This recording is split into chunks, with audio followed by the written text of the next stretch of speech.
Ndewo ndị ọma na-ekiri ife nkiri a, nnọọ na nkụzi vidio nke SMCD ọzọ. Nkụzi vidio anyị a bụ nke emere iji kwado gị n'ihe gbasara njem cryptocurrency gị. Na vidio a, aga m akụziri unu ka unu ga-esi jiri PancakeSwap wee gote TWD, ya bụ the world token. Pịa aka na Trust Wallet gị ka o mepee. Ị ga-enweta Trust Wallet site na Play Store ma ọ bụkwa na App Store. Imesịa mepee, ọ ga na-egosi etu a. Ị ga-ene anya na mgbada ebe edere browser, pịa aka na browser gị. Ị ga-apịnye n'igbo eji achọ ihe bụ pancakeswap.finance. Gbaa mbọ hụkwa na ọ bụ pancakeswap.finance ka ị pinyere.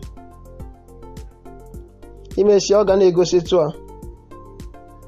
Gbaa mbọ hụ na ijikọtara wallet gị n'ime PancakeSwap. Ọ bụ na imebeghị ya, pịa aka ebe a, pịa aka na connect, jikọta wallet gị na PancakeSwap. Imesịa, ị ga-agba mbọ hụ na netwọk gị dị na Binance Smart Chain. Gbaa mbọ hụ na ọ dị na Binance Smart Chain. Imesịa, gaa na mgbadebe dị Trade Now, pịa aka na Trade Now. Ka o butere anyị ebe anyị ga-egote TWD. O butego ya ugbu a. Ị ga-ene anya n'elu, ị ga-ahụ BNB, n'anya na ị ga-ahụ Cake. Na mgbada bụ ebe coin nke ị na-egote dị. Ebe mgbago bụ ebe coin nke iji egote dị. Na nkụzi, anyị ga-eji USDT wegote TWD, ya bụ USDT ga-adị n'elu ebe BNB dị, ebe TWD ga-adị n'ala ebe Cake dị. N'ime nke anyị ga-apịa aka na BNB ugbu a. Debanye USDT n'ime ya, chọọ ya, họrọ nke bụ USDT ya. Gaa na mgbada, pịa aka na Cake, debanye TWD. Ọ bụrụ na ị nwere contract address ya, pịa aka na pinye ya ebe a ka o buputere gị TWD. Anyị ga-edebanyezi nke USDT ego ole anyị iji wee gote TWD, dịka 10 ka anyị ga-eji na nkụzi ya. Mesịa, ọ ga-ebuputere gị TWD ole inwe ike inweta n'ọnụ USDT 10. Na ya ka ọ na-ebuputere anyị ebe a.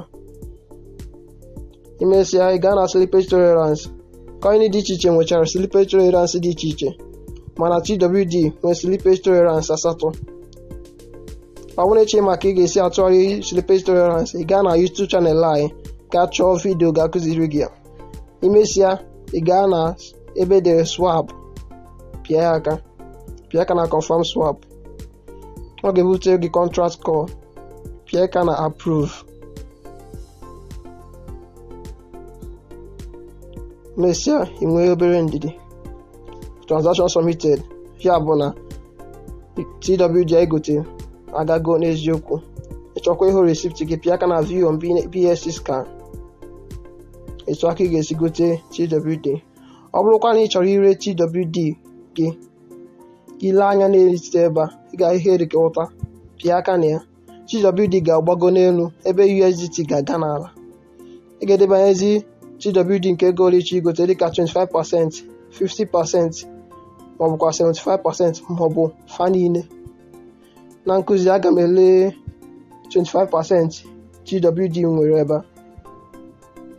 Mesịa, gaa na swap, pịa aka na confirm swap.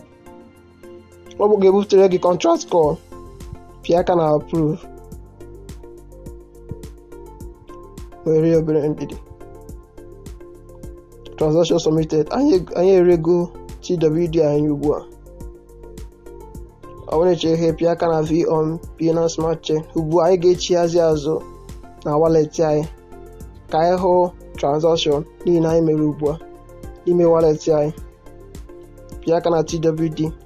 Ọ ga-ebutere gị transaction niile imegoro n'ime Trust Wallet gị, na nke irere ere na nke igotere egote.